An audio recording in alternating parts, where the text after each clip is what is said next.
All right, so we kind of took a look at this here. This is how we will aspire to play the game.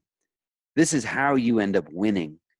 Is you don't try and sit there and just focus on, oh, we've got more points than they do, or they've got more points than us. You don't, if you focus on that, you're focusing on the wrong thing. So this is the stuff that we're gonna train you guys to think about, and how are we successful at these at these four things, but really the fifth, the overall, the governing one is our effort that we end up playing with. So along those lines, I'm going to do this. No rush. When you're done reading this thing, give me a thumbs up, and you can take your time. This is one of our team principles. Another one of our principles, what we believe in as a program.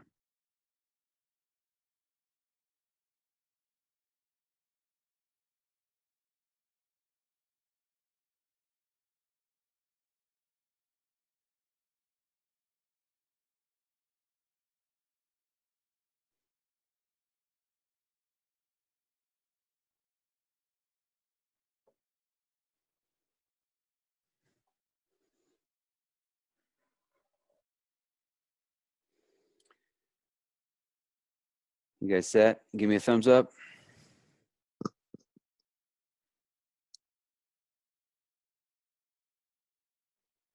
All right.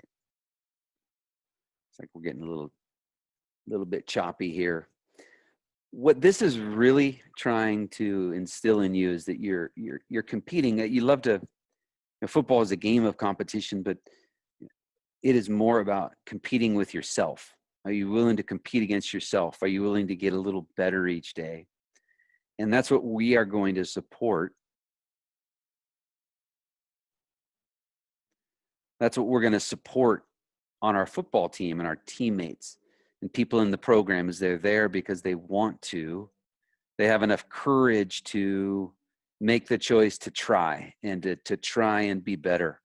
Trying to do something means that you might fail. And so who has the courage to fail and to learn from it, to fall short, but yet make that more, give yourself more resolve. And that's what our team is that's how we're gonna support each other. And this has nothing to do with who the good players are. This is not just for the players who aren't good or whatever that means. This is for everybody to compete against themselves. If we do that, then we have a chance to compete against each other. And then finally, we can compete against another team. So it's nothing to do with celebrating the actual win, beating somebody. We celebrate our wins, but there's nothing to do with how everybody can achieve this. Everybody can win in this regard. So, all right, give a second here. Anybody want to type in the chat what this is? What is that thing? Anybody want to chat me up?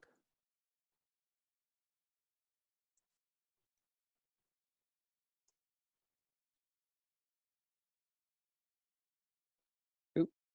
Looks like I'm back.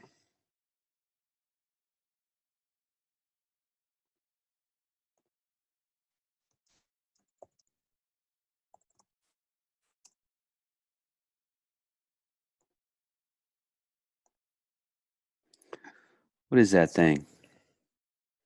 We lost some people here. All right. Well,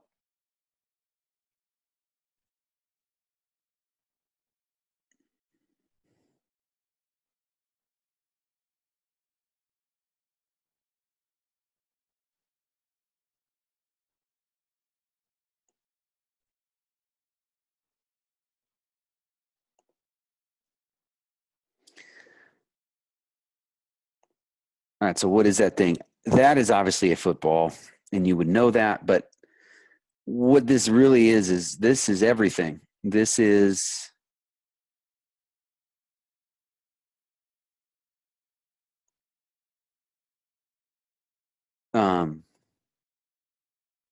That's everything. Like that's your hopes and dreams. That is all of it in this game. This thing moves in certain directions. It goes through goalposts, it goes across end zone lines. This is everything. All of our hopes and dreams are embodied in this thing.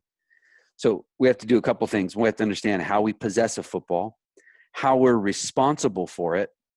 I'm going to use a concept called ball respect in just a second, which is not just the issue of who's carrying the football, right? But who do we possess it for, right? Who do we possess the football for? We possess it for our teammates. We possess it for each other. Okay, so I'm going to go a little light on this here. You can circle back and look at this, but some of this stuff there's quite a bit here, and I've written it out for you guys, but I'm going to go a little light on this. You can read it later. I'm going to highlight one thing though, PTF right there on the number 4. Right, PTF, that's pressure through the forearm. So pressure through forearm, that's how we lock the ball, right? Apply pressure to it, keep it against our body, and our back elbow is locked down and our wrist is cocked up. So that is the main point of how we possess a football. So we respect the football though. We respect the football throughout our program, right? Everybody is responsibility for the respecting of a football. Okay, I'm just going to go quickly here. Like, not only do we have to be responsible for it when we exchange it, but also this is the one I want to focus with you guys here. This one right here. It says, keep your defender away from our ball carrier. All right, that is a sign of ball respect. Right? We keep the defender, if you don't have the ball and we have it, you keep your defender, the person you're blocking, you keep them away from the football. Okay, that is a sign of ball respect. And that goes throughout the entire team. So we do this a little bit more with pictures here. Right? This is sign of a very respected football. Right? This is a respected football. We've got a ball that's got 4 points of pressure. One is right there. You split the tip with your index and your middle finger. 2 is it's on the forearm. The ball is on the forearm. 3rd point of pressure is right back there below the bicep. All right. And we're back. Let's see if we can sneak this in here.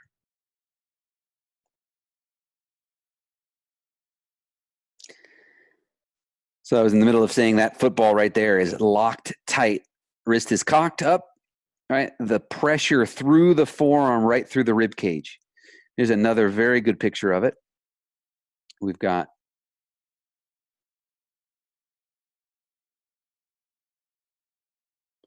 a football that is being exposed to the defender. It is very tight to the body. And this offhand right here, which is that right hand, would end up being possibly the 5th point of pressure. That's what you would put on the football when you get into contact, when you end up near the end of your run. You put the 5th point of pressure on. The main point here is the ball is our ball at the start of the play, and it's our ball at the end of the play, is above all else. It doesn't matter how good of a playbook we have. If we can't respect the football, no playbook will work. Okay, so that's the good news and the bad news. Okay, so that looks pretty good. Here's a guy doing 2 balls at once in practice. Okay, a disrespected football, highly disrespected. All right, this ball carrier right here, although he's made a defender miss and he's gaining yards, right? That ball, he has lost a point of pressure. Right now, that ball, there is no pressure through his forearm. This ball is exposed. This is a red alert right here. A defender, the defense needs to get to the football and realize that this guy is not ball conscious. All right, that's how we try and get the ball out, is we try and force his arm to look like this, and then we punch right down on it. Here would be another one. Here would be another, this looks like right here, that looks like a loaf of bread right there, right? He's lost that point of pressure. He definitely doesn't have pressure through the forearm. So he has lost 2 points of pressure.